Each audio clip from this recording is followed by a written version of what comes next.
오늘 말씀은 히브리서 6장 13절부터 20절 말씀입니다.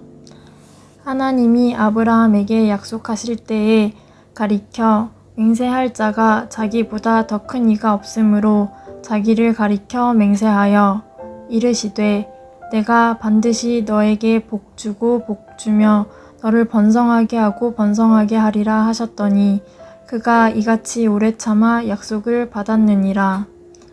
사람들은 자기보다 더 큰 자를 가리켜 맹세하나니 맹세는 그들이 다투는 모든 일의 최후 확정이니라. 하나님은 약속을 기업으로 받는 자들에게 그 뜻이 변하지 아니함을 충분히 나타내시려고 그 일을 맹세로 보증하셨나니 이는 하나님이 거짓말을 하실 수 없는 이 두 가지 변하지 못할 사실로 말미암아 앞에 있는 소망을 얻으려고 피난처를 찾은 우리에게 큰 안위를 받게 하려 하심이라. 우리가 이 소망을 가지고 있는 것은 영혼의 닷 같아서 튼튼하고 견고하여 휘장 안에 들어가나니 그리로 앞서 가신 예수께서 멜기세덱의 반차를 따라 영원히 대제사장이 되어 우리를 위하여 들어가셨느니라. 아멘.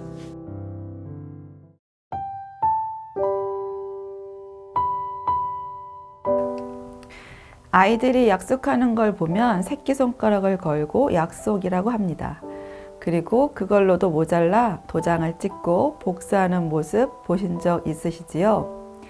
약속에 맹세를 덧붙이는 행동입니다. 사람들은 약속하고 그 약속을 더 신뢰하기 위해서 맹세를 합니다. 맹세 자주 하시나요? 맹세는 아무나 걸고 맹세하지는 않죠? 신뢰할 만한 사람을 걸고 맹세를 해야 맹세의 효과가 있습니다. 맹세를 어떤 사람을 걸고 하는 것은 그 사람이 내가 약속을 지키지 못할지라도 그 사람이 그 약속을 수행할 책임을 지기 때문입니다. 보증을 생각하면 쉽게 이해할 수 있습니다. 지금은 보증을 서는 경우가 자주 없지만 예전에는 보증을 서야 하는 일이 많아서 절대로 남의 보증을 서지 말아라 는 말이 있을 정도였습니다. 그 이유는 어떤 사람의 보증을 섰는데 그 사람이 빚지어 갚을 능력이 없으면 보증을 선 사람이 그 모든 빚을 떠안아 망하는 일이 많았기 때문입니다. 오늘 본문에는 하나님이 맹세를 하시는 장면이 나옵니다. 하나님은 아브라함이 자신의 독자도 아끼지 않고 이삭을 번제로 드리라는 하나님의 명령에 순종한 모습을 보고 천사를 통해 창세기 22장 16절에서 17절 내가 나를 가리켜 맹세하노니 내가 이같이 행하여 내 아들 내 독자도 아끼지 아니하였은즉 내가 내게 큰 복을 주고 내 씨가 크게 번성하여 하늘의 별과 같고 바닷가의 모래와 같게 하리니 라고 하셨습니다. 여기서 17절은 하나님이 아브라함에게 하신 약속이었습니다. 그런데 하나님은 약속의 말씀만으로도 충분한데 맹세까지 하신 이유는 하나님이 자기 뜻을 절대로 변경하지 않으심을 보여주기 위해서였습니다.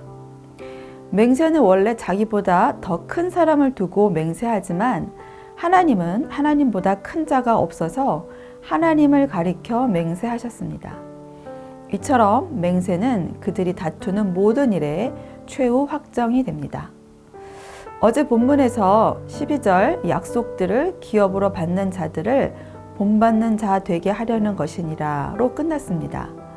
오늘 본문에서는 그 약속들을 기업으로 받는 자로 아브라함을 보여줍니다. 아브라함은 하나님에게서 받은 내 씨가 번성케 될 것이라는 약속을 오래 참음으로 받았습니다. 그래서 히브리서 저자는 오래 참음으로 약속을 기업으로 받은 자의 샘플로 아브라함을 말하였습니다. 그렇습니다. 하나님은 한 번 하신 약속을 반드시 이루시는 분이십니다. 하나님은 약속을 반드시 이루시는 이유는 하나님은 결코 거짓말을 하실 수가 없기 때문입니다. 우리는 이 사실이 우리에게 소망이 됩니다. 우리가 믿는 하나님은 이랬다 저랬다 변형되시는 분이 아니라 어제나 오늘이나 동일하십니다. 그분은 거짓 없이 신실하게 하나님의 약속을 이루어 가시는 분이십니다. 우리가 그 약속을 받지 못하는 이유는 우리가 믿음이 없어 오래 참지 못하기 때문입니다. 히브리서 저자는 배교의 유혹을 받고 있던 자들에게 아브라함처럼 오래 참을 것을 권면하면서 하나님의 약속에 대한 소망에 대해 비유합니다. 이 소망은 영혼의 닷 같아서 튼튼하고 견고하여 휘장 안에 들어가게 한다는 것입니다. 닷은 배를 정착시키는 큰 쇄골이입니다.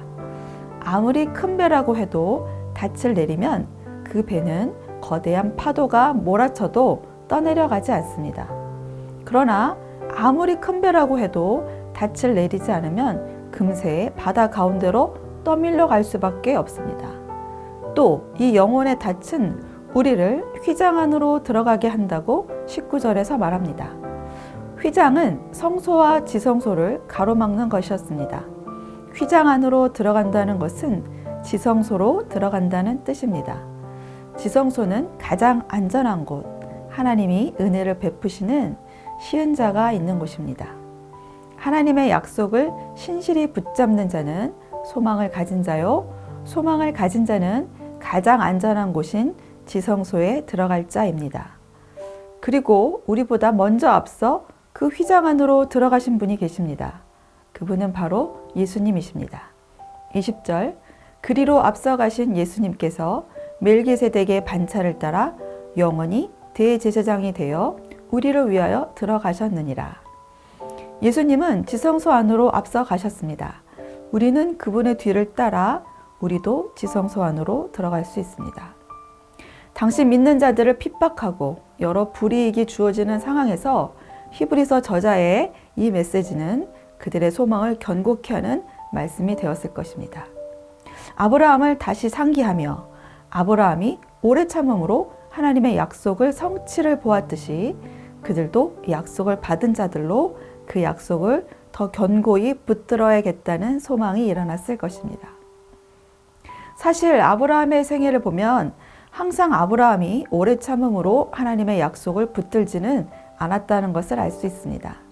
그는 하나님의 약속을 신뢰하지 못하고 하갈을 통해 이스마엘을 낳았습니다. 어떻게 보면 아브라함이 오래 참음으로 하나님의 약속을 붙들었다기보다는 하나님이 오래 참음으로 아브라함과의 약속을 지켜주셨다고 볼 수 있습니다. 우리도 항상 하나님의 약속을 신실히 붙들지는 못합니다. 때로는 절망하고, 때로는 오해하고, 때로는 포기할 때도 많이 있지만 우리 하나님은 우리를 절대 포기하지 않으시고 우리와의 약속에 맹세까지, 그것도 자신을 걸고 맹세해 주시는 분이십니다. 그렇습니다. 내가 한 것 같지만 사실은 하나님이 우리를 붙들어 주셔서 이 약속은 지켜지고 있는 것입니다. 우리가 할 일은 우리의 소망을 영원의 닻으로 예수 그리스도께 깊게 내리기만 하면 됩니다. 오늘 말씀 기억하며 함께 기도하겠습니다. 어떤 유혹과 시련이 와도 하나님의 약속의 말씀을 기억하고 의지하게 하소서. 나의 소망을 오직 예수 그리스도에게만 두게 하시고 그 소망의 닻을 깊게 내려 흔들리지 않게 하소서. 오늘 하루도 소망의 닻을 오직 예수 그리스도께만 두는 청년가족 되시기 바랍니다.